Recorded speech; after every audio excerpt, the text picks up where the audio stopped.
Hi, everybody. This is Josh Jalinski, the Financial Quarterback, and we're being joined by Jeff Snider, Head of Global Research at Alhambra Investments.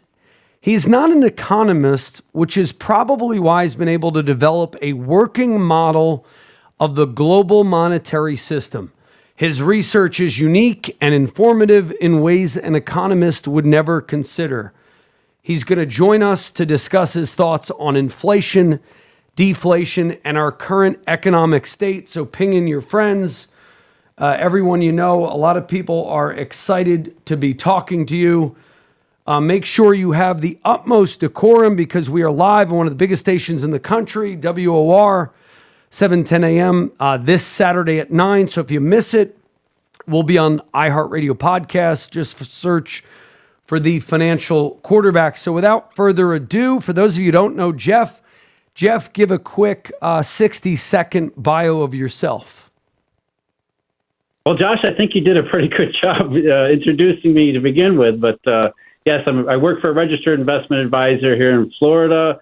We do basic portfolio management. And my role is essentially to describe what I think is reality, which is basically taking a look at what the monetary system's like and how that affects not just markets, but the macroeconomic picture, and understanding all the various pieces that go together. Oh, sorry. Go ahead.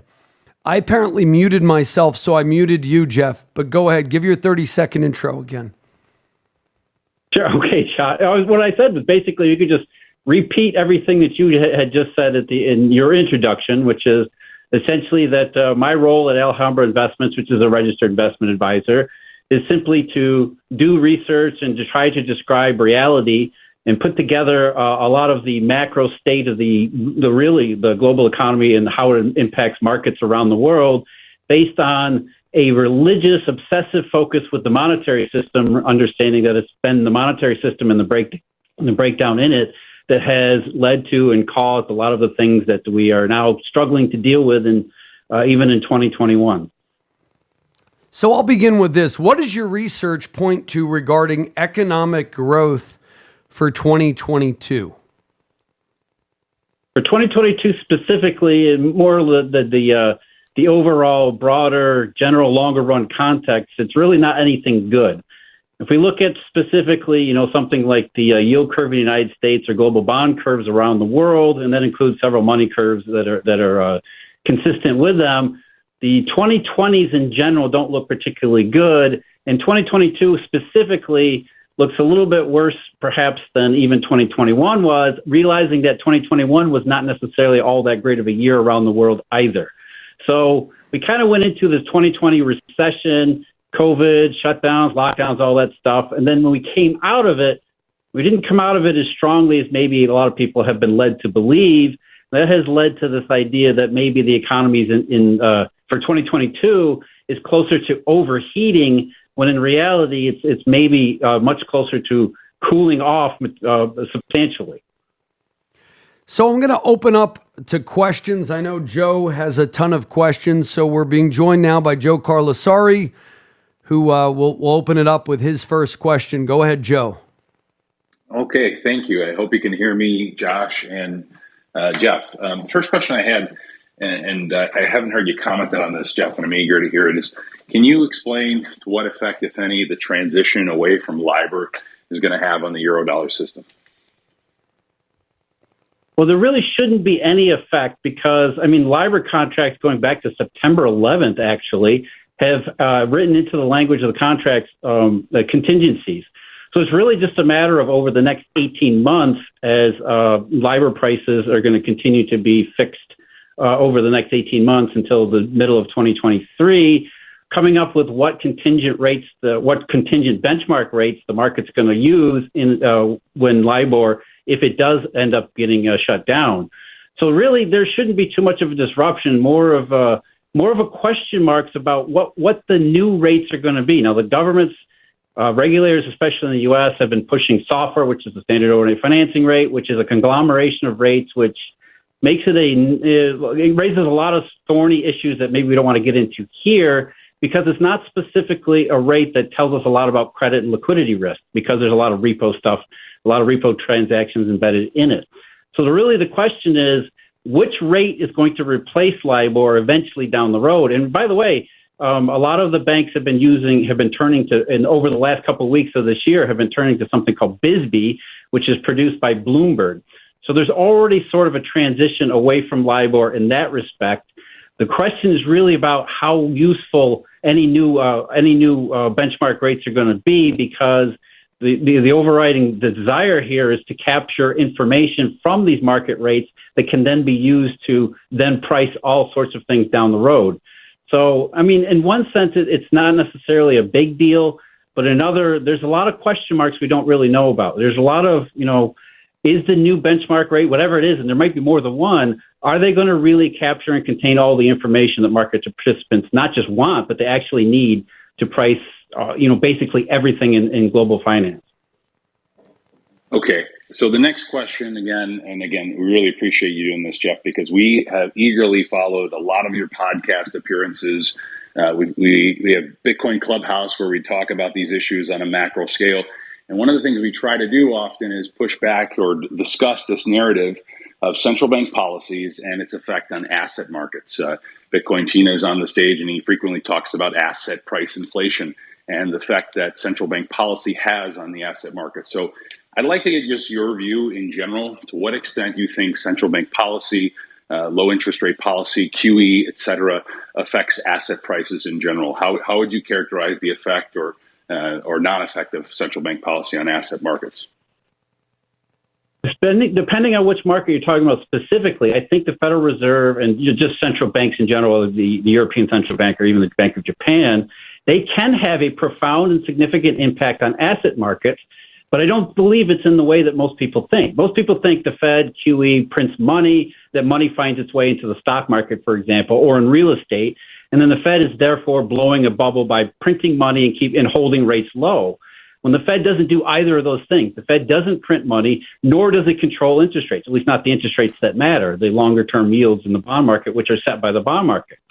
So the Fed and central banks, they do have an effect, but it's more of a psychological effect. And I can tell you from working in the financial services industry, that's the audience for the QE narrative, the idea that the Fed is printing money. And if you actually got Jay Powell in a room and held a gun to his head and said, does the Fed print money? How does it work in the stock market? He would tell you, we don't print money, and the stock market is our target audience.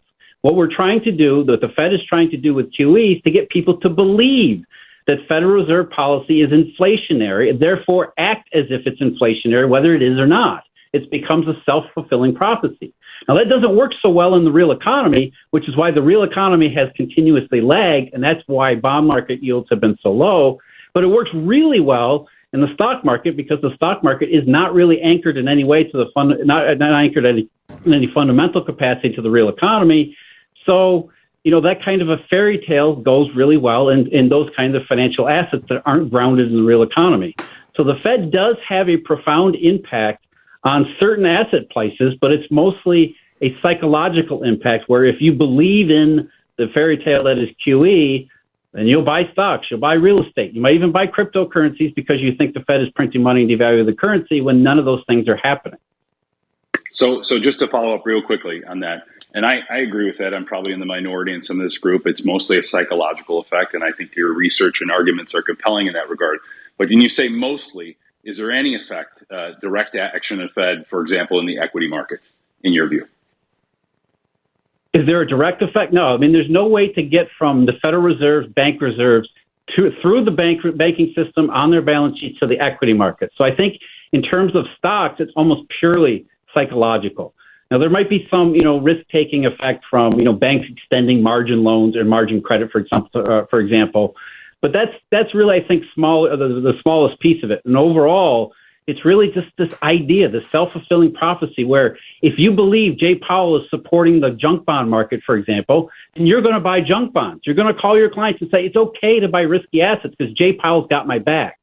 Now, when history has shown time and again, the Fed really doesn't. It's really psychological. But it's a very powerful psychological tool that, again, I think if Jay Powell was here today and you made him answer honestly, he said, yes, it is psychology. And not only that, we are intending to manipulate stock prices because we believe there's a wealth effect.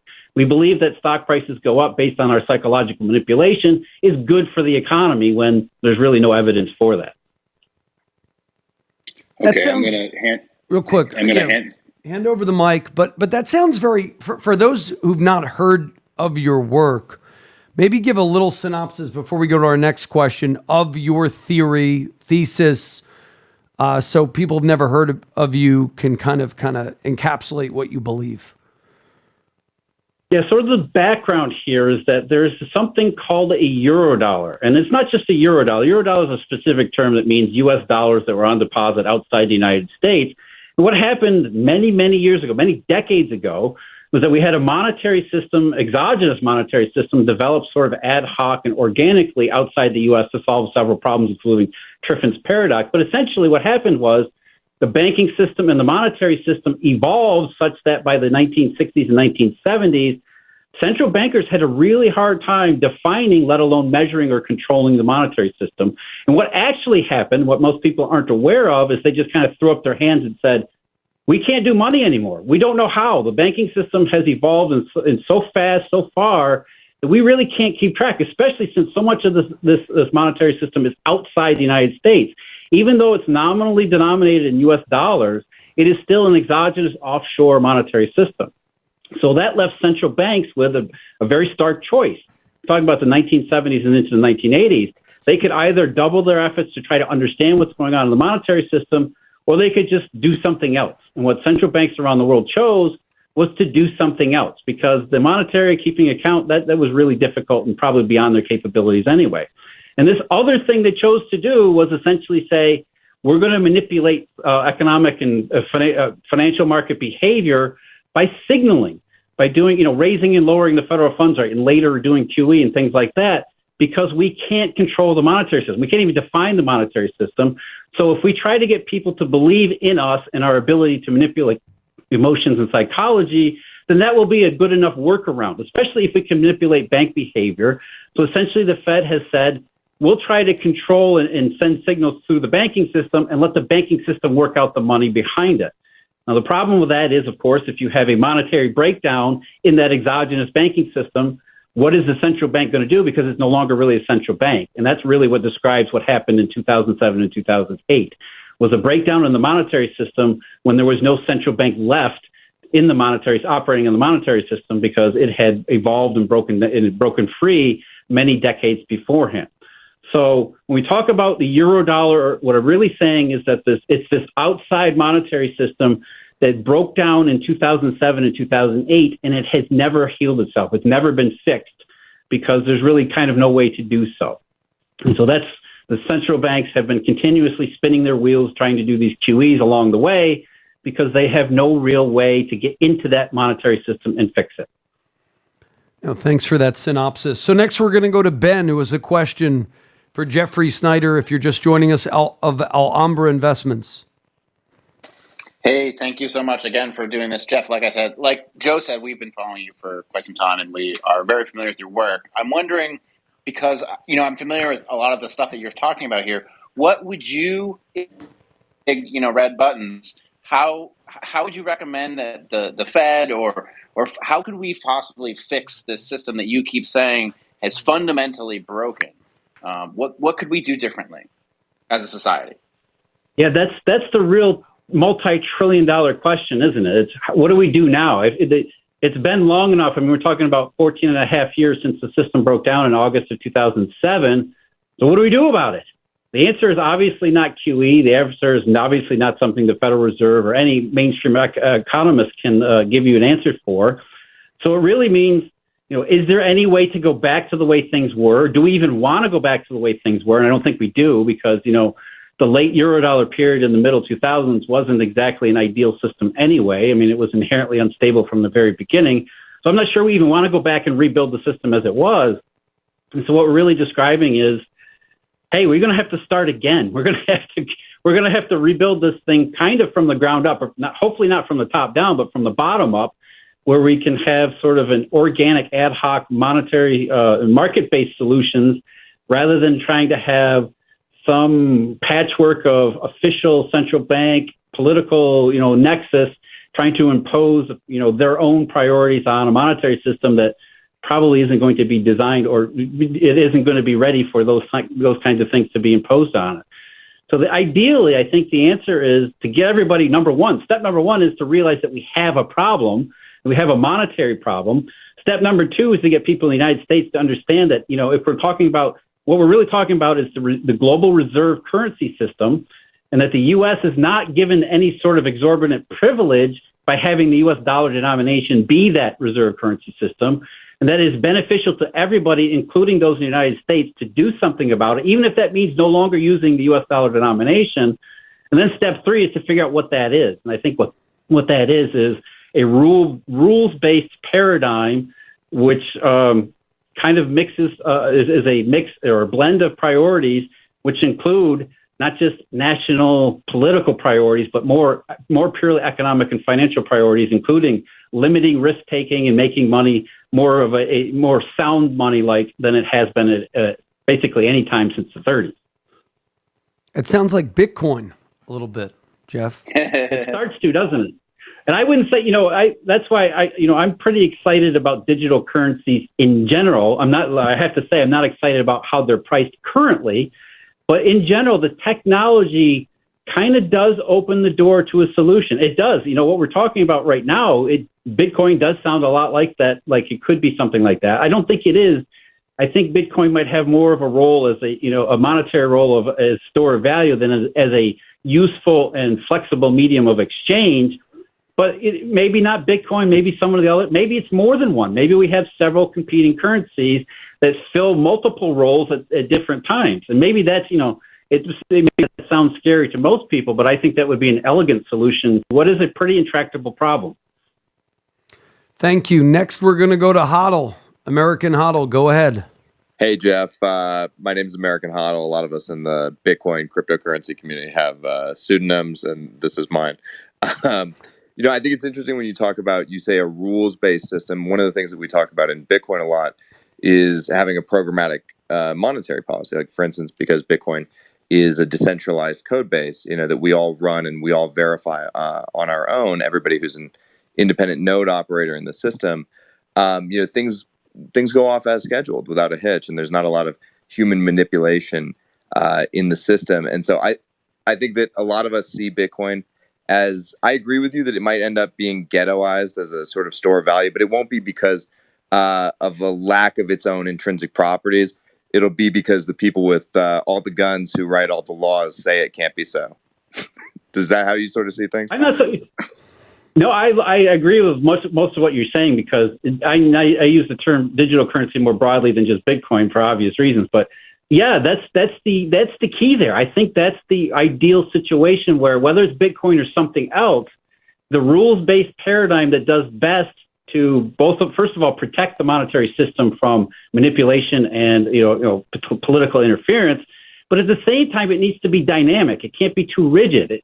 And so there has to be a way to design the system so that it efficiently matches the demand for money with the supply of money. And that's a dynamic situation, a dynamic formula. It's a dynamic equation, but I think it can be done. And I think a digital currency medium is probably the best, most elegant way to do it. Whether that means Bitcoin or not, I think that's a question that we probably won't find out for many years down the road. But I think in general, digital currencies have that kind of potential that, if left to their own devices, and that's kind of the point that you're raising, if left to their own devices, I think they will find the most efficient solution down the road at some point. Yeah, it was interesting. I had Larry Kotlikoff on my show a while ago, professor at Boston University. He said, I don't know if you have any comment on this. He said that he was talking to people at the Swiss central bank, and they were having all these high-end academics were talking. They're looking at creating a digital currency so that they can basically not have the U.S. involved.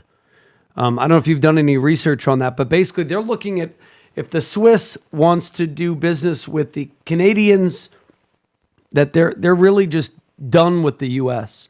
I don't know if you've done any research on that. Well, what you're basically describing is the Eurodollar system. I know it's denominated in U.S. dollars, but you remember, it's an offshore system that's operated by banks in that system. So by definition, it has bypassed the U.S. government to begin with. There's no role for the Treasury. There's no role for the Federal Reserve in it whatsoever. So I think what the Swiss are doing, especially with central bank digital currencies, is really more about being able to surveil and monitor the private commerce. And that's certainly what the Chinese have done, pioneering their yuan digital currencies, is they're basically testing surveillance powers rather than doing anything about what they don't realize is an elasticity problem in the global monetary reserve currency system. So when you hear central bankers talk about digital currencies, I think they're not even the same planet as the digital currency space is currently. They're way behind, and I don't think they have any idea they need to catch up. They're really just about throwing a coat of paint on a digital currency and hoping nobody notices it's not really a native solution. Oh, fantastic. What about, we're going to go to Zach, then Bitcoin Tina, but first, what about people who say, your system, I've never heard of your theories before I've heard of you, to be honest. And they say, well, you're a brilliant guy, but it sounds like it makes sense, but it sounds a little bit like of a forced narrative where everything kind of fits into this worldview. And you're such a cogent articulator of it that you're very believable, but give some proof on why it's not just your theory. You don't have to take my word for it. You can take their word for it. All you got to do is a couple of minutes of digging. For example, I can give you any number of quotes from central bankers around the world throughout history that have basically said, we don't do money anymore. Most famous of which is Alan Greenspan in June of 2000 when he said, when they were debating the Humphrey-Hawkins requirements, which, if you know anything about the Humphrey-Hawkins requirements, they're going back to the great inflation in the 1970s, it required central bankers to produce money targets because back then, even Congress realized that money is inflation. So they imposed upon the Federal Reserve these monetary targets that they were supposed to prepare and forward to Congress annually, but the provisions in that law sunset in June of 2000. The central bank got together and basically said, we don't do money because we can't. And the famous quote from Alan Greenspan was essentially that the proliferation of financial products is so extraordinary, the ability for us to base any policy on monetary conditions, whatever reality, is dubious. And that's just one instance where, you go back to Alan Greenspan's 1996 irrational exuberance speech. Everybody thought that was about the stock market and the stock bubble. That's not what he said. What Alan Greenspan in 1996 said was that money supply trends had veered off path several years ago, and they're no longer useful for us to set any kind of economic agenda. And what he was really saying is what I was saying, that the monetary system evolved in such a way that central bankers could no longer keep up with it. Now, I realize that, it does. It sounds like a conspiracy theory, but only because we've been taught and told, and the message gets reinforced every day, that the Federal Reserve is in charge. Yeah, the Fed put. Sorry? Yeah, the Fed put. Yeah, it's that, and realize what happens here. The Federal Reserve is doing this expectations-based policy, which absolutely requires everybody to buy into it. And you cannot buy into it if you have any doubts about what the Federal Reserve actually is. And so it has to reinforce the message that it is this all-seeing, all-knowing, all-powerful entity. Otherwise, the expectations thing just breaks down, which is why it has broken down. But I understand, it sounds like a conspiracy theory because for most people, this is the first time in their lives they've ever heard of it. But as the first questioner today already said, we're talking about LIBOR. LIBOR is the euro-dollar rate. It's the offshore U.S. dollar rate that's been around since the late 1960s. So it's not like I've made up the term euro-dollar out of the thin air. The euro-dollar system has been around for all of this time. And I tell you, you don't have to take my word for it. You can do all sorts of research on your own. We're in the early 1970s. These internal FOMC discussions, they kept saying M1 is obsolete, M2 is likely obsolete. Again, 50 years ago. And the reason was because they didn't know how to incorporate the euro-dollar growth and expansion into the domestic money supply, even though they realized that it was having a profound impact on the domestic monetary and economic system. They just didn't know what to do about it. So my answer to that is don't take my word for it. Do your own research. And what you'll find if you actually look at scholarship and evidence that's produced by central bankers and economists, especially during the 70s and 1980s, that you'll see that the Eurodollar system is there, and they even talked about it. It was only during this period, and especially the late 80s forward, that it kind of disappeared as this expectations management policy sort of coalesced. Yeah, people believe in Paul Volcker, that Volcker was some type of mythological figure. Talk about that. Why isn't Volcker this hero that people make him out to be? Because they believe that he's the one who defeated the great inflation. And that's where this expectations Fed put stuff all came from. The myth of Alan Greenspan, the maestro, was the idea that the Federal Reserve operating a determined monetary policy so much that it will provoke not one, but two recessions in the early 80s. Oh, you better not fight the Fed, because if we get into an inflationary situation again, any kind of central banker following Volcker's example, they'll put the economy in recession to stamp out inflation. So don't even bother fighting the Fed. And that's really where the myth came from. But if you spend even a minor amount of time going through the deliberations and discussions of the early 1980s and late 1970s during the early Volcker era, they were just winging it. And it was only afterward that they attributed the end of the great inflation to Volcker's policy, when at the time Volcker was just as confused about the monetary system as Arthur Burns had been throughout the 1970s. It was sort of like, as the kids say today, it was gaslighting. It was going backwards and saying, we need this expectations-based policy to take over because we don't do money anymore. And the only way the expectations policy is going to work is we get everybody to believe the Fed is so powerful, you never challenge it.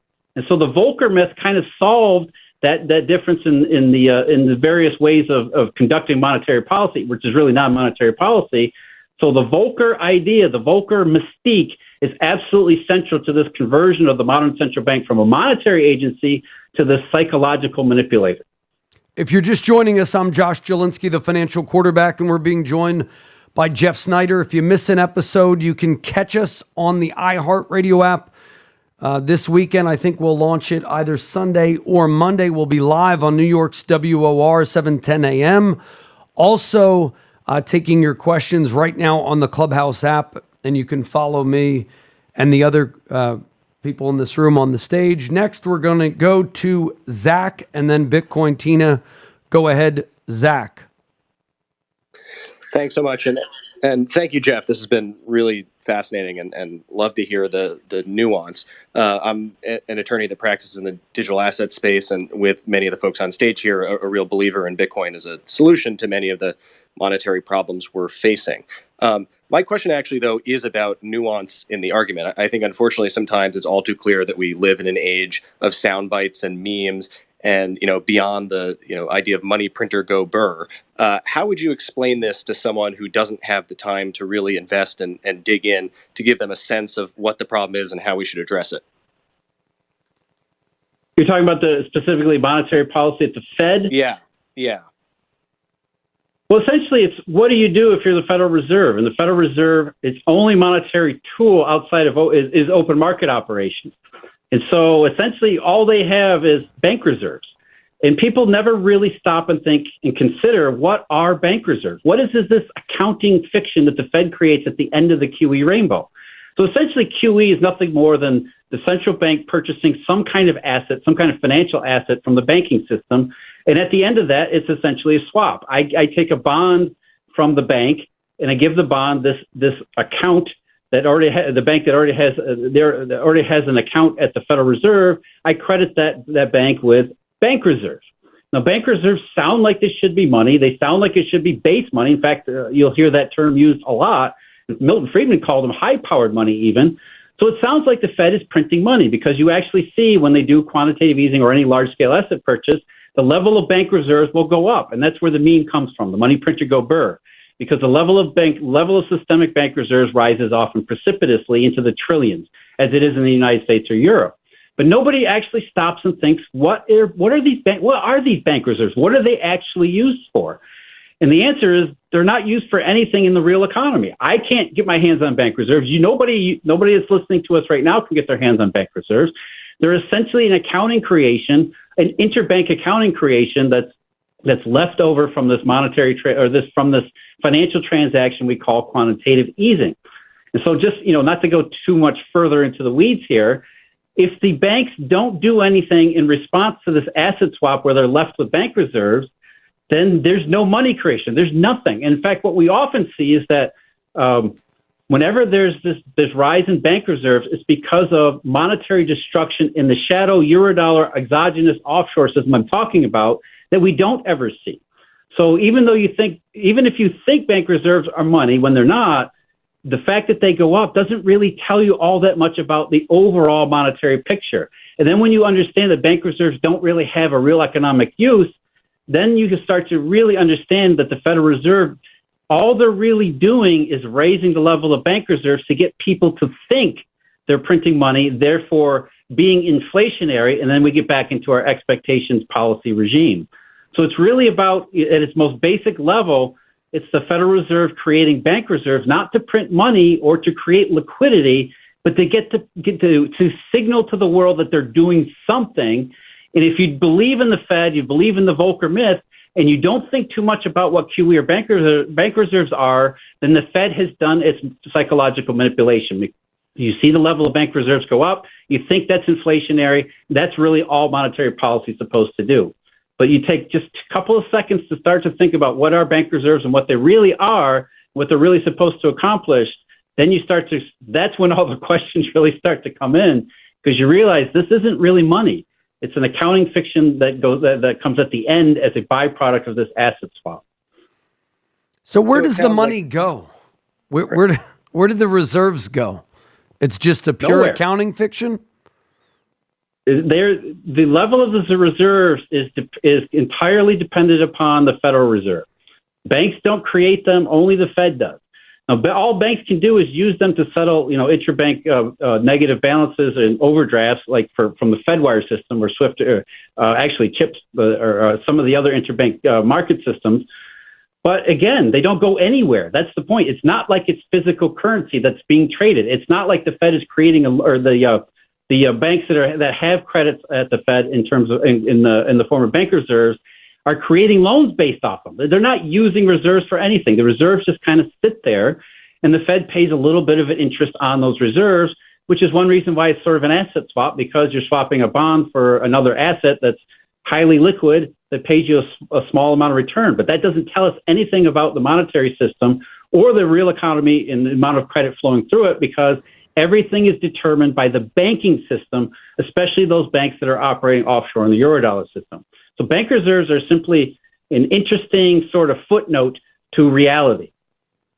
What about the Fed? We hear, they're buying bonds from the U.S. government. What about that?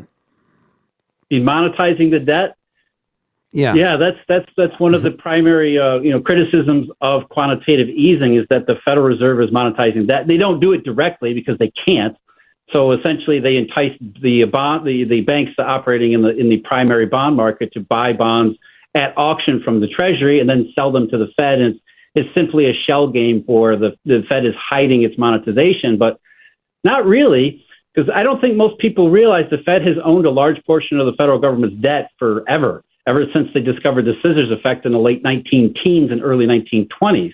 I mean, you go back, what was it, to 2003, 2004, the Fed owned about 10% of the U.S. government debt back then, and nobody really talked much about it because it didn't seem an issue.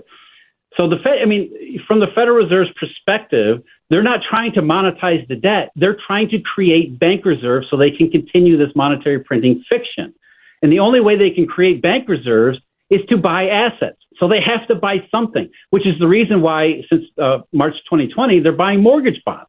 There's no mortgage bond crisis in the U.S. or anywhere around the world, but they have to buy some kind of debt or some kind of asset in order to create bank reserves. So it's not really about monetizing the assets.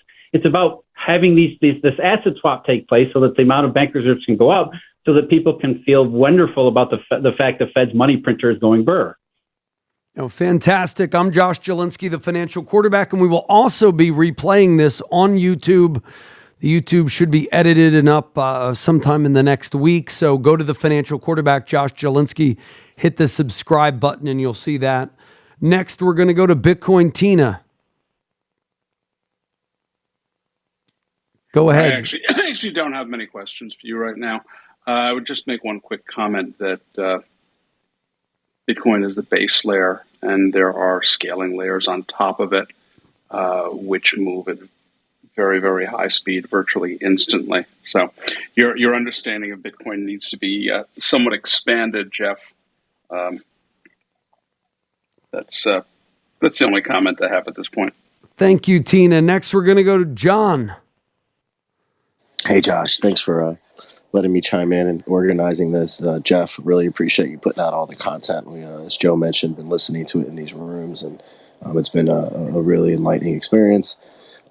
Dr. Lacey Hunt has done some work and shown that we're seeing a decreasing or some diminishing returns in by federal stimulus, and I'm talking not by the Fed, but rather by Congress's deficit spending, and specifically. And I wonder how much of that concerns you looking into 2022. What thoughts do you have in terms of like how that plays into your thesis? And I'd love to kind of know, like, get your thoughts on how that plays into how you view 2022 playing out. I think that's one of the primary risks about the economic case, not just in the U.S., but globally, is that, look, economists, macroeconomists, especially neo-Keynesian economists, believe that stimulus spending in any form, especially the fiscal side, has a positive multiplier, which means the federal government does something, and then it doesn't just, it's not just that activity that creates economic activity. It leads to knock-on and follow-back and feedback loops, positive feedback loops that create more economic activity, that creates more economic activity. So it's basically what John Maynard Keynes called pump priming. Once the federal government does the spending, it's supposed to lead to this virtuous circle of economic activity that we call recovery. When, I think you astutely point out here, there's not much evidence for that. In fact, the idea that there's a positive multiplier from any fiscal, especially enormous fiscal spending inside of economic environments like that we saw in 2020 and 2021, or in 2008 or 2009, is especially limited and dubious. So I think the major downside risks in the economy are exactly what you said. The federal government in late 2019 and really early 2021, late 2020 and early 2021, tremendous amount of fiscal activity, including helicopter payments directly to people, that created enormous frenzy of activity, especially in the goods economy, not the services economy, but in the goods economy. That's where a lot of the consumer price acceleration came from. But if there is no positive or greater than one multiplier from that, then we would expect that the effects of that one-time drop from the helicopter from the federal government to begin to fade. I think we've already seen evidence that that's the case, not just in the U.S., but around the world, where, there was a tremendous rush of activity, a sugar high in early 2021, but that as the year wore on, now we're starting to hear about growth scare and stagflation, and in other places around the world, they're really looking at significant downside. And so one of the major risks to 2022 is if the 2021 quote-unquote fiscal stimulus didn't actually stimulate much beyond the short run. And I think that history, especially 2009, 2010 with the ARA, our experience there, as well as Japanese experience over the last 30 years, has shown us not to expect lingering or at least longer lasting and durable effects from the fiscal side. Can I follow up just really quickly, Josh, if you don't mind? Sure, go ahead. Would love to kind of, how much in your mind, Jeff, do you think just the amount of debt, specifically in the private markets, like how much do you think that that's playing into why we're getting less and less bang for buck, if you will, for stimulus by the government? I think, to me, the issue is the monetary system. We have this tremendous monetary drag over the last 14 and a half years that is essentially, it's been, look, we went to a financialized economy over this monetary evolution. I'm talking about going back to the 60s and 70s that depended upon massive amounts of monetary creation and credit creation that then just went awry. And without continuous doses of private credit and money creation, it just doesn't perform in the exact same way as it had beforehand. And so with that lag, it's kind of created this perverse set of incentives, which has created a negative feedback or a positive negative feedback loop, which is essentially where governments are trying to fix an economic problem that's really a monetary problem that they can't fix. And part of that monetary problem gets into things like repo and a shortage of collateral, which prioritizes government debt. And because there's a shortage of prioritized government debt, which means the price of that debt goes up and interest rates on that debt goes down, which has allowed governments to borrow and borrow and borrow. They're essentially riding the coattails of this deflationary collateral shortage, which has allowed them to spend and spend and spend, which doesn't really solve the monetary problem, which is the big problem that we have. And so the debt goes higher and higher and higher with less and less economic results from it, not because it's one causing the other, but because both are symptoms of the same thing. And the governments love the fact that this collateral shortage has prioritized their debt above all others, which means they can essentially borrow it at close to zero rates. And in many places like Europe or Japan, they're borrowing at negative rates. So we're kind of stuck in this rut or this feedback loop where as long as we don't have an answer in the collateral system, what do we do? Because that allows governments to continue to make it worse by being more and more inefficient, borrowing and spending in the most inefficient ways. No, thanks, Jeff.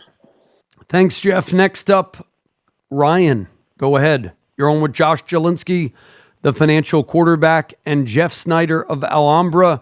And Jeff, what would you like to plug since you're being so generous with your time? I know you do an amazing podcast with, what is it, Emil Malinowski?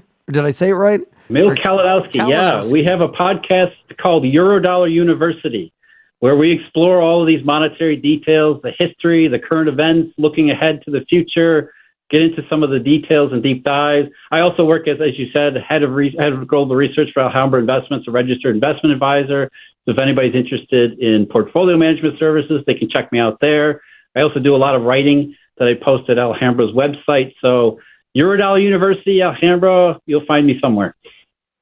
Thank you. Next up, we're going to go to Ryan. You're on. Ryan, go ahead. Okay. Let's go to Cliff. Let's go, Cliff. Okay, thanks, Josh. Hey, Jeff, thanks so much for doing this. So I've really two questions, not necessarily related. You mentioned the Fed is effectuating the buys in the MBS market.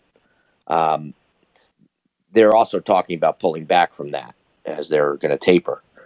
How do you see that effect on cost of capital, thereby asset values for the, what is ultimately the Americans' biggest net worth asset on their net worth statement? What do you think? What do you think that does to the home buying value? And then the follow-up question, I'll ask you when you answer this because I think it's related. Well, first of all, the Fed does not set the mortgage rate. I think that's another misnomer. The mortgage rates are essentially the 7-year Treasury, the 7 to 10-year Treasury. Sometimes it's an average, but essentially the bond market sets the mortgage rate. And if the bond market doesn't believe in the growth and inflation story, then that's that. We're not going to see rising interest rates in mortgages. Doesn't their buying help in the supply and demand equation to set the spread above the base rate, whether it's 3-year, 5-year, 7-year, 10-year Treasuries? You would think so, but there's really no evidence for it. And it makes sense that they wouldn't have that kind of authority or that kind of ability because, again, the bond market is an amalgamation, as Irving Fisher realized more than a century ago, of growth and inflation expectations. And so if the Fed, even though they're buying treasuries or they're buying mortgage bonds, they're actually not buying mortgage bonds. They're actually in the TBA market, as well as in the dollar roll market, trying to create more profitable spreads. But if the market doesn't believe it's a more profitable time or to do anything other than the most safest, most liquid mortgage bonds, then it doesn't matter what the Fed's doing, buying or not buying, as we're seeing now. The Fed is actually going to be double tapering and supposedly triple rate hikes next year, yet long-term yields, not only have they not budged, they're actually slightly lower, which again reinforces the notion that interest rates, including mortgage rates, are not set by the Fed, they're set by the market. And the market is saying that we don't see any reason why interest rates are going to have to go up, regardless of what Jay Powell thinks. So for the real estate market, if you're thinking that higher mortgage rates are going to upset or spoil the party, the bond market is not pricing the scenario where mortgage rates are going to go higher. So I guess my related question, I was talking to Peter Bookvar, he's at Blakely, he's an economist, talked to me yesterday about this, and he said, look, the Fed has already said they're signaling they're going to raise multiple times next year. And as you said, it's not about them actually raising, it's about them signaling and what that does to the marketplace. And I said to Peter, it's like the Mike Tyson line that everyone has a plan until they get punched in the mouth. Do they have the stomach to keep the raises going in the face of what they may ultimately cause, even though we know that their effect may not have it's more of an emotional effect than anything else. Yeah, and I think that the Fed has shown repeatedly through whatever Fed chairman's tenure, they don't care. They don't pay attention to these kinds of signals until they're forced to.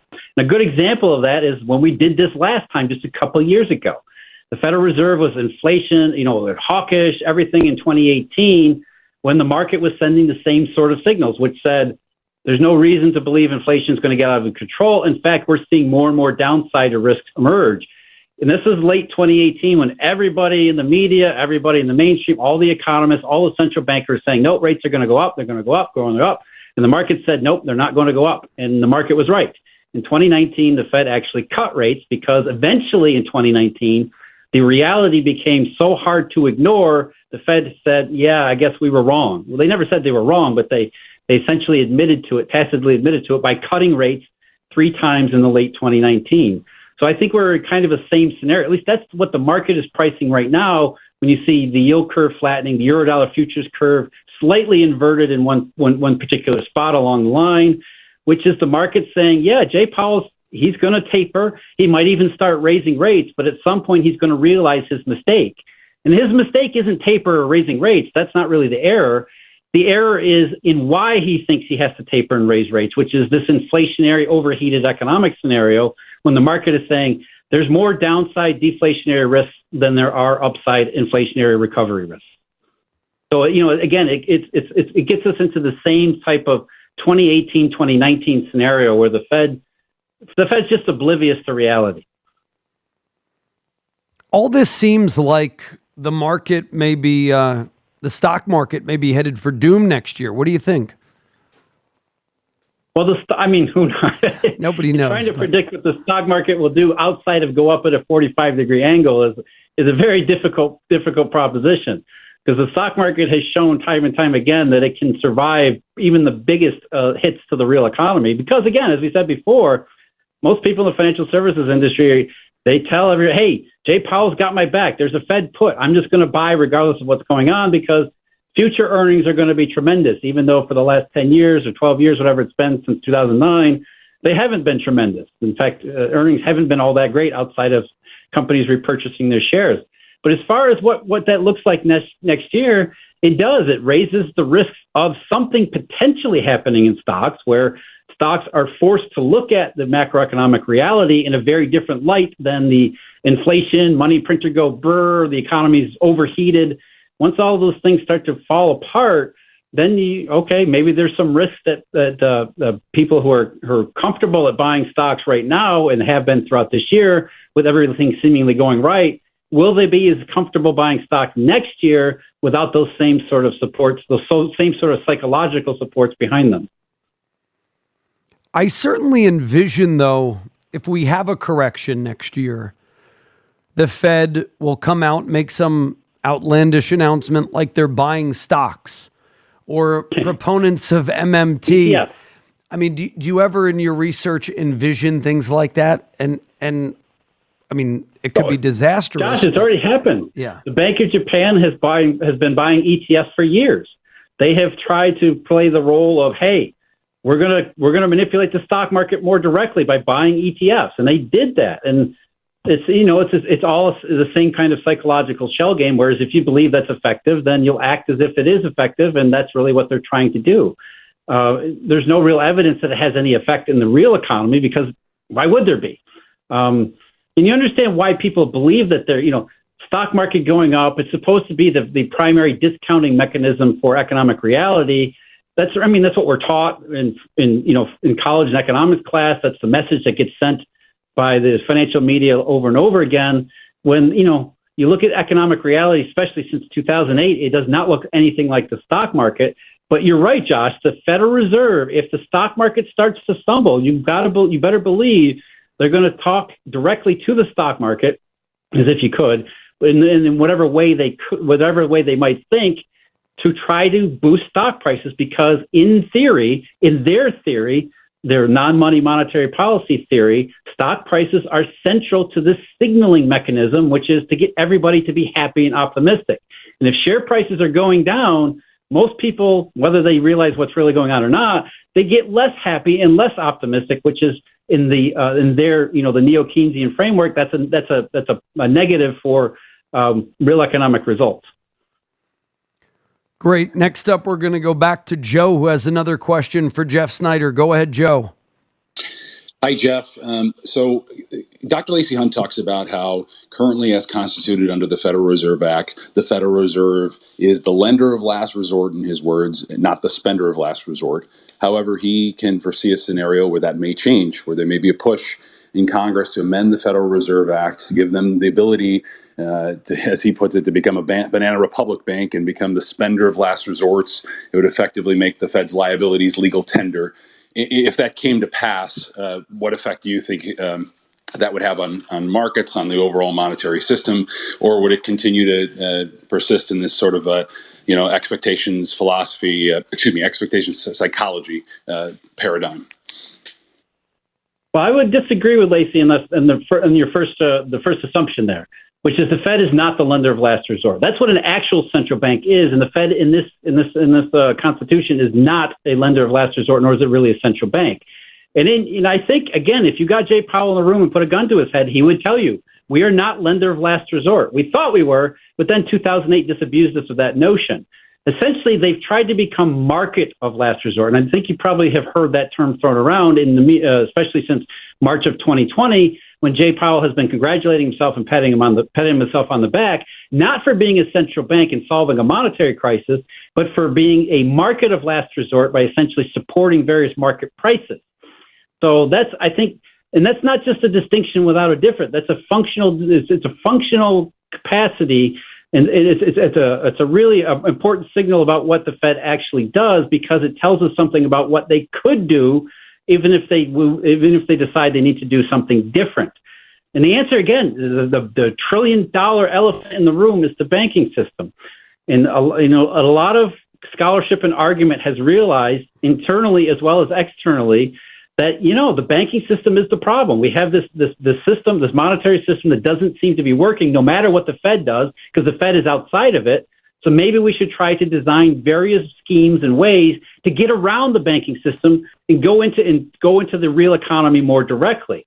But that's not anything new either. The Japanese have tried this several times, including in the late 1990s, and it doesn't end up in an inflationary recovery or anything like that, because essentially what we're talking about with the banking system being in a broken situation is that the intermediation function of the entire financial system, the entire monetary system, has broken down. And central banks, not to get too far into this, but central banks are ill-suited. In fact, they're the last thing we want, we're trying to perform any kind of intermediation function, which is essentially credit allocation in the real economy, even though that's the direction that a lot of central banks are starting to creep. You hear them talking about ESG and climate change and getting involved in those kinds of things.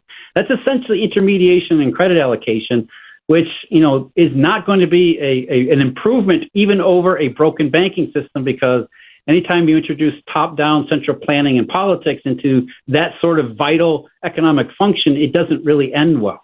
So, yeah, the Fed has already started to creep in that direction, but I don't think it essentially leads to, again, this money printer, runaway inflation type scenario. I think it leads more toward the Japanese scenario, which is the more the government does, the less success they will have.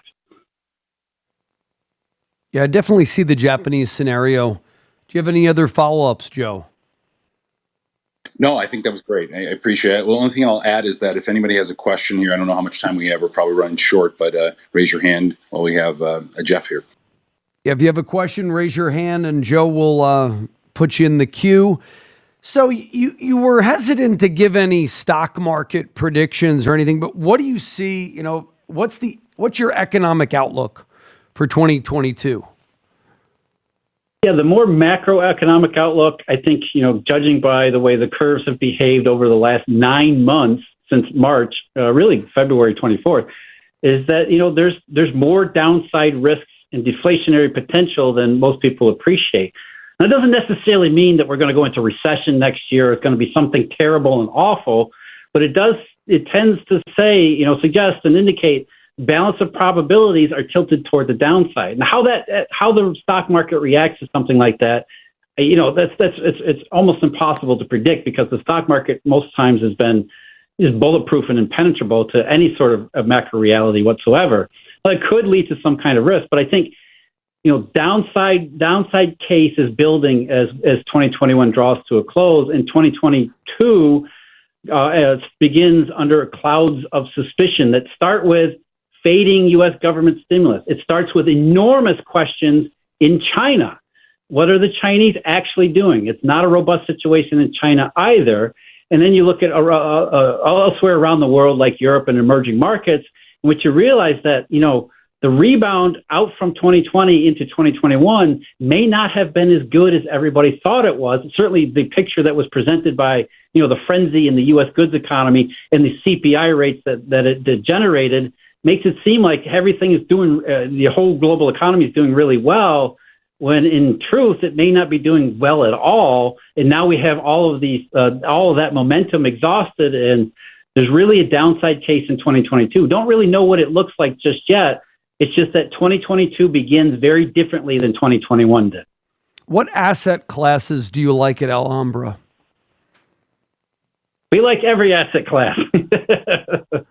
It really depends on the individual client's risk tolerance and what they're looking to do. And it may be that, looking at this downside case, you start thinking more about preservation of capital than making money.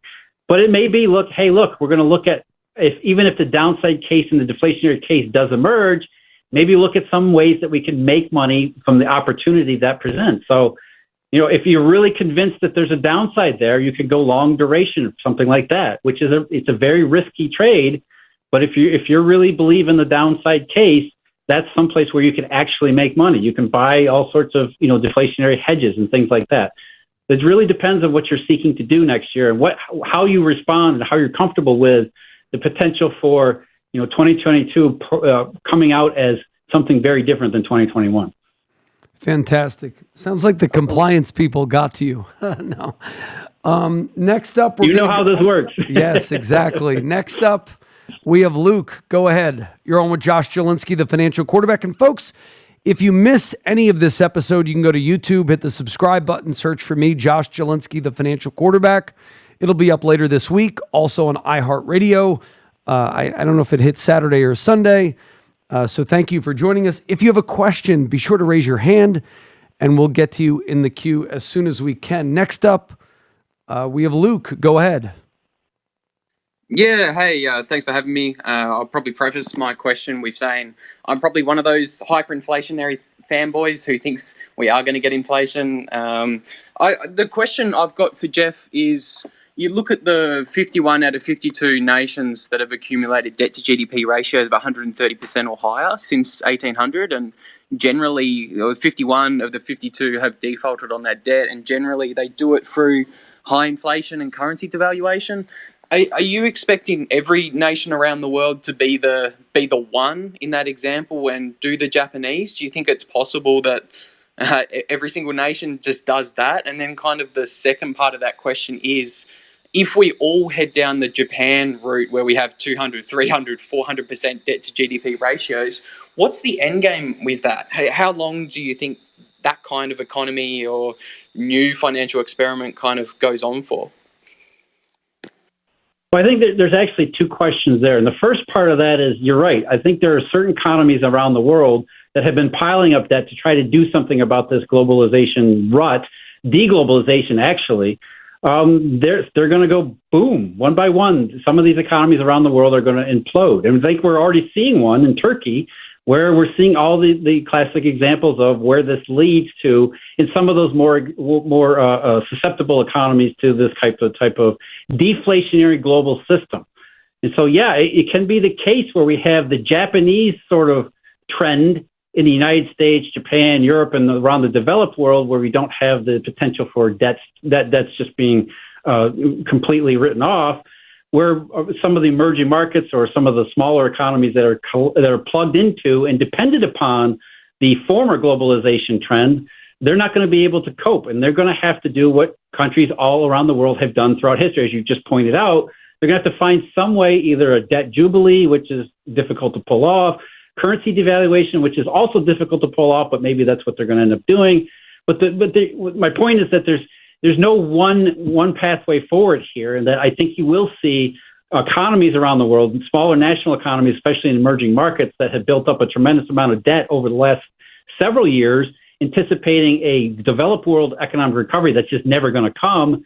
they're going to have to pay the piper one way or the other. Now, I think where you get the Japanese case is in the U.S. Obviously, Japan, nothing's going to change there. Europe and around the developed world, and I think we're going to add China into that as well. So most of the major big economies, I don't think they go into the hyperinflationary devaluation or anything like that. And I don't think you see any debt jubilees, because one reason why is, again, because of the mode of deflation that we've seen, especially in collateralized money markets like repo and derivatives, has prioritized their government bonds.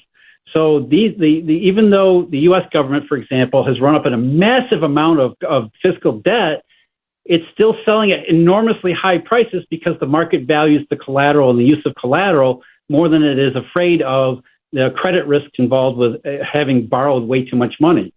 So essentially, you do have the pathway for the Japanese case in the United States, in Europe, and around some places the rest of the world that may not apply to other places like, emerging markets like Turkey and some others. Thanks for that. That's a brilliant answer.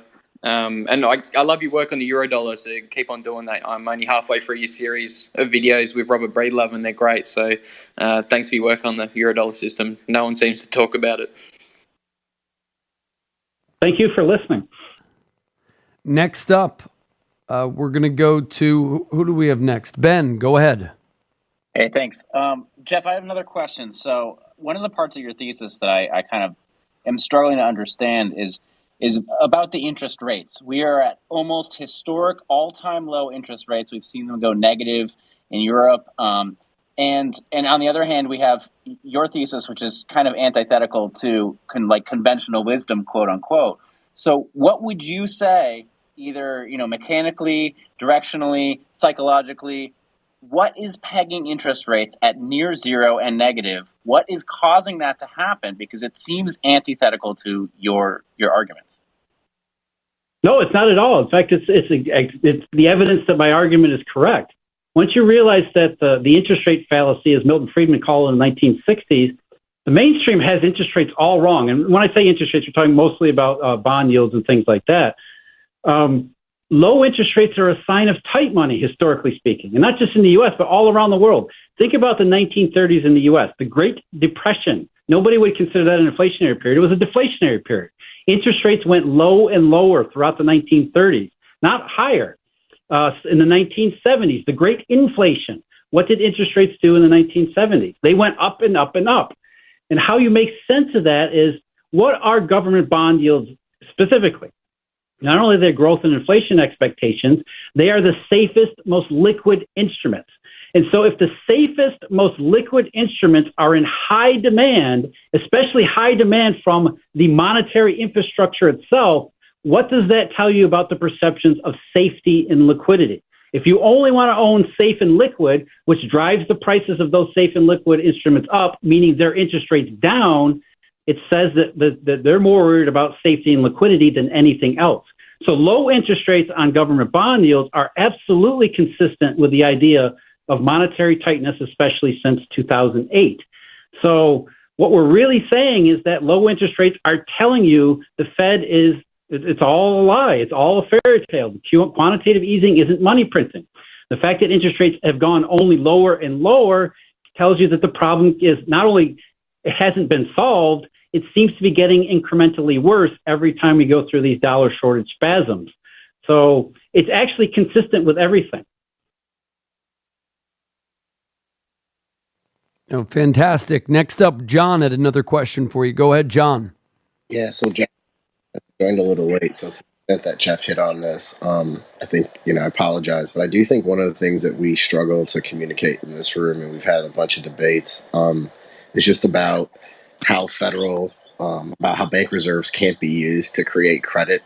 And I think we're seeing, and I'd love to kind of get Jeff's take on this in general, but would love for you to explain that. And then two, kind of perhaps discuss why commercial banks perhaps don't have the incentive really to be lending to create credit and create actual dollars in the real economy. And I'd love to kind of get your take on how that's developed over the last 12, 18 months or so. Yeah, that's a complicated subject, but it really gets down to balance sheet capacity, which is sort of a ubiquitous but ambiguous term about how banks actually fit assets and liabilities on their balance sheet. And essentially, what it comes down to is they don't need bank reserves. If banks were willing to extend credit, they would just create the liability to offset it, right? Everybody knows about fractional reserve lending and deposit multipliers and things like that. It's basically the same thing, but the numbers are different, and the scheme for governing, especially the asset side of a balance sheet, is not the same as a depository fractional reserve lending, but it's the same kind of idea. So if banks were they were not risk averse, if they were willing to take on risk as they had been up until the 2008 crisis, then they don't need bank reserves. In fact, that's why there were no bank reserves in the system up until 2008, because banks would simply say, I want to add risky assets, I want to add a ton of risky assets, and I'll figure out the liability side as I go. So private money creation was the answer to the liability when there's asset side balance sheet room. So bank reserves don't really matter here. So the issue is, if the level of bank reserves are low, but banks don't want to add to their balance sheets, then there won't be any credit creation. If bank reserves are low, but balance sheet creation is pliable and flexible, and banks are willing to take on risk, then again, it doesn't matter the level of bank reserves. Banks will find the monetary resources, the liability side, to match the assets. So the level of bank reserves is immaterial to what the banking system does. The banking system itself governs that behavior based on these balance sheet considerations and metrics. Okay, any other questions? I don't see any more in the queue, Josh. No one else is raising their hand. I have one more question. This is Cliff. Where would you say, Jeff, the banking system is relative to where it was coming into 2007 and 8? Where is it today relative to that? Its safety, its position in the marketplace. Is it as strong? Is it worse? Is it kind of, what do you think? It's sort of a contradiction, right? Because in one sense, the banking system is a hell of a lot stronger, a hell of a lot more put together and safe than it was entering 2007, when balance sheets were just all over the place and leveraged to the hilt. So in one sense, banks are safe, which is why you probably won't see another Lehman Brothers or rash of failures at any time in the near future, or even the longer term future. But in the same sense, we depended upon banks being stupid to create money and to create credit that allowed the global economy to go. So now that they're safe, and as JP Morgan calls it, they've created this fortress balance sheet that's stocked full of liquid assets and safe assets. Ironically, the safer banks are, the worse off it is for the system, because the system absolutely required this balance sheet flexibility and pliability, this willingness of banks to add to their balance sheets, to create money, to create credit that they're not willing to do. So paradoxically, the safer they are, the worse off it is for the global economic system, even though, we won't see any more Lehman Brothers. Thanks. Great answer. I've got another question. Oh, go ahead. Sorry. I've got another question as well for Jeff. With the Treasury market breaking in the March 2020 equity market sell-off, firstly, probably another two-part question. Sorry, Jeff.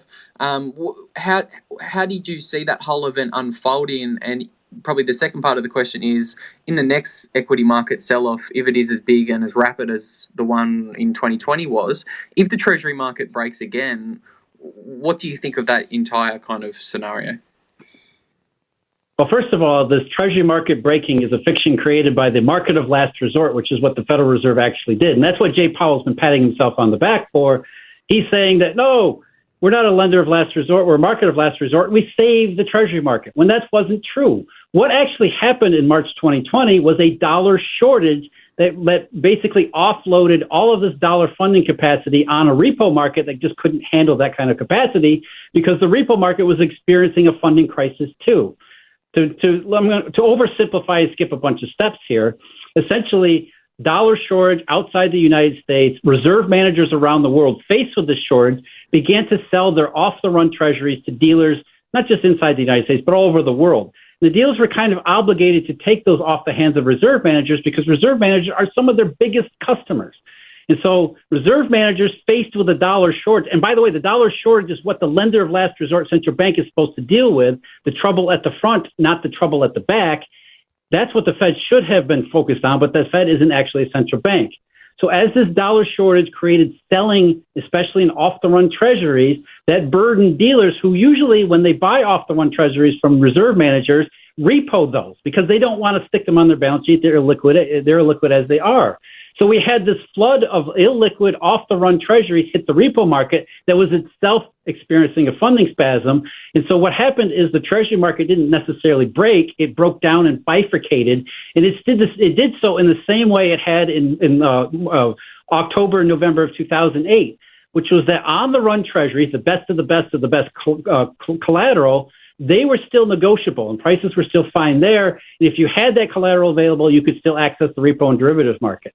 It was really the off-the-run stuff that was predicated by this global dollar shortage and reserve managers trading or reserve managers pawning them off on dealers who then couldn't repo them. They created this breakdown in the treasury market that required Jay Powell to come in and save everyone. When in fact, if Jay Powell had actually been at the head of a central bank, he would have circumvented the whole process by being lender of last resort and dealt with the dollar shortage before it became a treasury market problem. So March 2020 is a perfect example of what I'm talking about here when they say the Federal Reserve isn't actually a central bank. So that part of it is another misnomer that's sort of been mythologized as the Fed has done a good job, when it's really an example of how the Fed isn't what everybody thinks it is. And really, the whole issue there is we had a global dollar shortage that caused the predicate processes that led to this treasury market breakdown. So if there wasn't a dollar shortage, we don't have a problem in any of these markets. Do you see a dollar shortage on the horizon? Well, that's one of the primary risks that gets embedded in these flattening and low curves, not just in the U.S. Treasuries, but global bonds around the world, which is saying, look, there's deflationary potential in the monetary system. And, going back to 2008 as well as March 2020, one of the primary modes of failure in the monetary system, the deflationary failure, is this collateral problem, the collateral shortage where everybody's squeezed into the best of the best of the best collateral because the dollar shortage causes all sorts of systemic feedback effects, as we saw in March 2020, similar to October 2008. So the market is saying, here we are in 2021, and we still have a collateral shortage issue that can become a collateral scarcity problem that breaks down global liquidity in all these same various ways. So that is one of the things that I believe that the market is looking at and saying, one of the reasons why we're not very optimistic about next year is that the collateral scarcity is still a big issue. And if dealers again become risk averse because of any number of reasons that we already talked about, then the collateral scarcity or the collateral scarcity becomes an outright collateral shortage, which is an enormous problem. What is an indicator to look at collateral scarcity? You can't just put it out on your iPhone, can you? I wish you could. I wish there was a number. I wish there was a signal, a data series, right? Really, there's a couple of different ways to do it. One is to look at the T-bill market, especially the front of the T-bill, the 4-week, 8-week, sometimes the 3 months. What they tell you is the price, the relative price and the relative demand for the best of the best collateral, because the front end T-bills are the best quality collateral there is, especially relative to something like the reverse repo rate. So we've seen all throughout this year where T-bill rates are less than the reverse repo rate, which is a almost pure signal of collateral scarcity. That's one way you can do it. You look at the marketplace and say the demand for T-bills is so high that market participants are willing to take on these instruments which would yield less than they could get at something like the reverse repo window. So there's an indication right there that tells you, hey, there's collateral scarcity. And by the way, right now, today in the treasury bill market, that's what we see. Bill yields that are less than the reverse repo, which says a high degree of demand for reasons that have nothing to do with investment characteristics. Do you find the yield curve inversion as a sign that's a strong indicator or not really? Do you put much stock in that? I look at the yield curve at all times, not just inversion. I think that's a mistake a lot of people make, is to think, oh, you only pay attention to the yield curve when it inverts. No, you should always pay attention to the yield curve in all sorts of environments because it tells you any number of good things, a lot of good information that's useful. And what we're seeing over the last, as I said before, 9 months is that the yield curve has flattened. It's flattened dramatically. Now, it's not inverted, but it has flattened, which is the market suggesting that downside risk, deflationary potential is rising. What we should see, if the market believed that these CPIs were legitimate inflation or caused by money printing, then the yield curve, not just in the U.S. but around the world, the yield curves would steepen, which means that the long-term rates would rise much faster than we'd see at the short end. And we're not seeing that. We're seeing the exact opposite, where short-end rates are kind of rising to get used to or to get in position for the Fed's hawkish regime, while long-term rates have been sideways to lower, and so the yield curve is dramatically flattened. So even though the yield curve has not inverted, you should pay attention to that flattening, because this dynamic change in shape is a very, very negative signal. Even if it's not, hey, there's a recession coming or whatever, it tells you something important about the inflationary or the monetary environment in general. Hey, Jeff, given the fact that you've outlined some reasons to be concerned potentially about growth in the real economy moving into next year, and the quote-unquote inflation due to supply shocks is a drag on the economy and it's hurting millions of Americans in the form of increased prices, why do you think the Fed wants to set expectations that a tightening is the right move here? I mean, clearly, do you think they're just completely wrong and they're misinterpreting these supply shocks as something that's a monetary phenomenon? That's again, when you realize what the Fed actually is and what it does, what they're doing makes sense. Now, it's wrong, but it makes sense. What they're doing is they look at inflation not through the monetary lens, because they can't. As we said before, they're not a central bank and they don't do money. I mean, this should be a really simple thing, right? Inflation is money. So the Fed should be able, the Fed more than anybody else should be able to look at the monetary system and say, yep, there's too much money. But that's not what the Fed does. They have no idea if there's too much money or not. And so what do you do about inflation? And the way the Fed works is, again, expectations. And they actually call it inflation expectation. And so the reason the Fed is tapering and becoming more hawkish is that they're concerned through their theory and their worldview that people are getting normalized to high rates of CPI inflation, which isn't really inflation, but they're worried that people's inflation expectations are getting out of control, and that's where inflation comes from. So even for the Fed and their inflation theory, it's not about money. It's about expectations. And so their concern is that people are becoming normalized to high rates of consumer price advances, and then that will feed into expectations for more and more and more, and therefore they need to stop that before it gets out of control. So regardless of what we're seeing in downside risks, regardless of what we're seeing in the actual monetary system, the Federal Reserve is worried about inflation expectations when there's really no evidence that inflation expectations have anything to do with inflation whatsoever.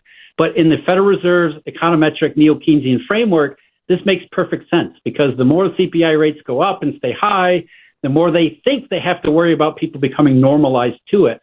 And so they're trying to break that by becoming hawkish and saying, oh, we're going to stop the inflation cycle because we're going to hike rates and taper QE. In a lot of ways, Hey, Jeff. Oh, go ahead, Jason. Why don't you go ahead? I've asked a bunch of questions. Yeah, no worries. Hey, Jeff, this is Jason Williams. So a lot of us Bitcoiners defend the kind of argument around power utilization and mining that, Bitcoin's caused a bit of a renaissance around solar, wind, hydro, geothermal, and biomass, and all types of different renewable energy production resources. I just finished reading, again, Peter Thiel's book, 0 to 1. He's very contrarian on renewables. I just want your position is on it. Do you think that they're investable? Is there money to be made here? Do you believe in them? Or is this just a money suck? You're talking about renewable energy as a pure renewable energy, regardless of any other implications? That's right.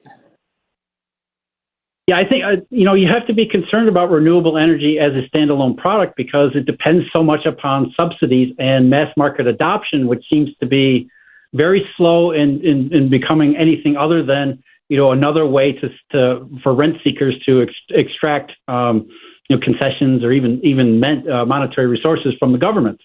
And I think in a lot of ways it goes along with the central bank's mission creeps into that type of area where we're allocating resources not based on efficiency, but based on more political implications and things like that. So for me, renewable energies, while it's a very good idea, they're not being driven by market forces so much as top-down approach.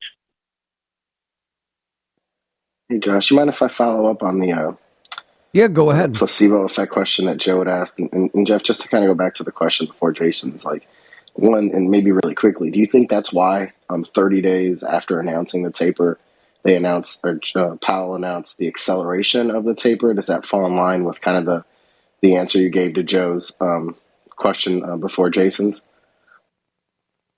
Oh, absolutely. There's this idea, again, that we need to head off expectations before it becomes too far. And the way that the Fed does that is not by, you would think that taper, if this was really money printing, the Fed would just say, how much liquidity in the economy do we actually need? And have we met that goal? And so the taper should be about money, but it's not. It's about expectations. And what they're doing is creating a series of events that shock the public, or at least, tend to shock the public's consciousness, right? Because that's how they believe it works. And so you taper, and that's supposed to be a hawkish shock. And then maybe that didn't work. So now you got to double taper, and then you got to go into rate hikes. It's all about creating events creating events that can be then used as these signals into the real economy or into real markets as the Fed wants it to be. They want them to be signals, not actually monetary questions. And so, double taper was, hey, we need to have another event so that we can get the public's attention and get them to believe that we're doing something about inflation before it becomes embedded in expectations. And maybe one other kind of quick follow-up on that, or maybe separately, but I think you mentioned mission creep of the Fed, and if you listen to Powell's comments, he often uses the term maximal employment, really doesn't cite how they measure it or how it weighs into their they have no idea. But Dr. Hunt's talked about this in terms of when the Fed took on sort of some mission creep, as you say, of focusing on employment. And I wonder, what your take is on how that maybe has impacted the monetary system, the Fed in a whole, and maybe what that's led to, and how perhaps that may be part of how we got to where we are today. That was part of the monetary breakdown coming out of the 60s and 70s. If you don't know money, you can't know inflation. And so what the Fed had to come up with was various different ways to match and monitor their expectations policy with real economic outcomes, right? In a real money-based central banking system, you print enough money, you print enough liquidity. If you go too far, you get inflation, you cut back on the money supply, the inflation normalizes. That's how it's supposed to work. But if you don't do anything in money, how do you know if any of this expectations fairy tale is actually having the effect? And one of the ways that they tried to circumvent this monetary issue, the monetary blind spot, was through using all of these various economic aggregates. So they look at something like this, not just the CPI rate, but the unemployment rate. And so they put inflation into the context of the Phillips curve, which means that at some point you would think that the unemployment rate falls far enough that leads to an inflationary trade-off where companies have to, outbid each other for workers, and so wage rates go up, which means companies are paying more for labor, which then leads into consumer prices and so on. So again, without the monetary capacity, they've been stuck trying to use all of these bypasses and workarounds to try to monitor their own success. And having thought that the unemployment rate was a good sort of barometer for how things are going, that sort of was disabused a couple years ago, and especially in 2018 and 2019, when the unemployment rate fell to 50-year lows, yet we didn't see the spike in inflation that they would have otherwise have. In fact, that's what they were expecting, especially in 2019, which caused them to say and to rethink that maybe we don't know what maximum employment actually is. Maybe the unemployment rate is actually faulty, and that the participation problem is really a product of macroeconomic factors and not strictly, breakdowns in some of the labor market trends. So the Fed is looking at the unemployment rate in a very different light than it did a few years ago, but it still has to depend upon the unemployment rate because it really doesn't have any other way to monitor and measure whether or not it's having success. So if the unemployment rate continues to fall, while they don't rely on it as much as they did a couple years ago, it's still one of the primary signals on their quote-unquote inflation dashboard. Hey, on that note, Jeff, do you follow websites like Shadow Stats or the Chapwood Inflation Index? Because they kind of show unemployment's not 5 or 6% like the Fed says it is, but it's much more like 20 to 25%. Yeah, you do. You have to take account of the participation problem because it goes along with basically everything else you see in the bond market or even just economic data, general economic data, because GDP in the United States, Europe, and across the rest of the world fell off trend in 2008. And that's one of the reasons why we have a participation problem, because the economy has never recovered from the Great Recession because it wasn't really a recession.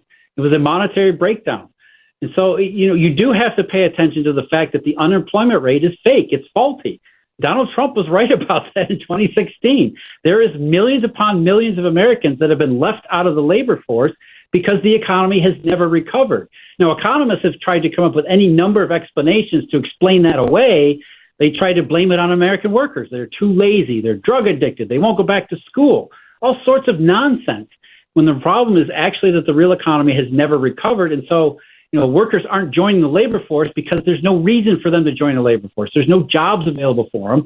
And that's why the unemployment rate didn't lead to inflation in 2018, because the unemployment rate was not an accurate measure of the actual economic situation.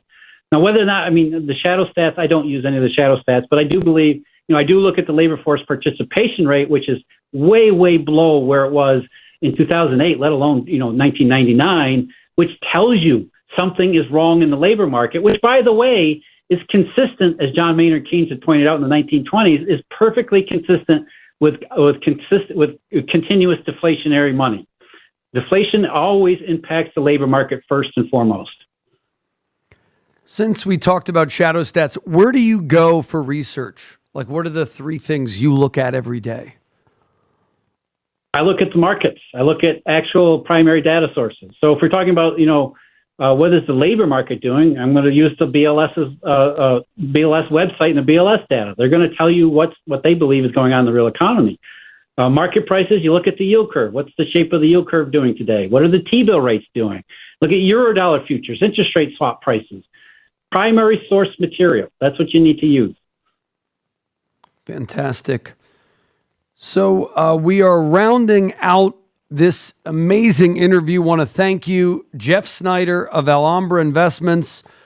Folks, make sure you subscribe to his podcast. What is it? Eurodollar futures? Eurodollar futures. University. Eurodollar University with Emil Kalinowski. So that's we want to thank you for joining us, Jeff. Go ahead, guys. About 500. I was just going to say, you have about 500 weekly subscribers in this room.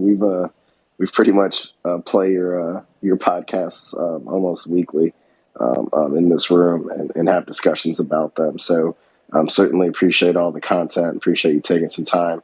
Sure, it's probably dinner time for you, but really enlightening as always. So really appreciate you taking the time.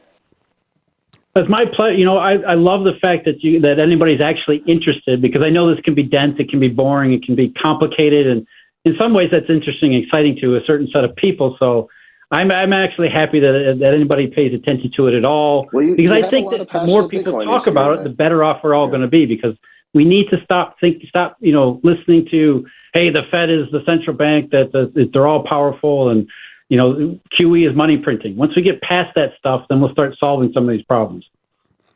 Well, thank you so much for joining us. And folks, if you missed any part of the interview, it will be available on YouTube later this week. Just go to Josh Jalinski, the Financial Quarterback. Also, we'll be on Spotify, iHeartRadio, and podcasts. Just subscribe to my podcast, The Financial Quarterback, and we'll be replaying this on New York's 710 WORAM.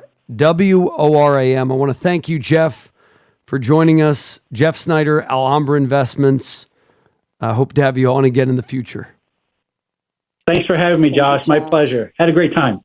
Thanks. So Clubhouse, I guess you can continue to use this room and have a good time in the Bitcoin Club. And we'll talk to you soon. Josh, that was fantastic. Thanks. Thanks, everybody, for participating. Thank you, Jeff. That was great.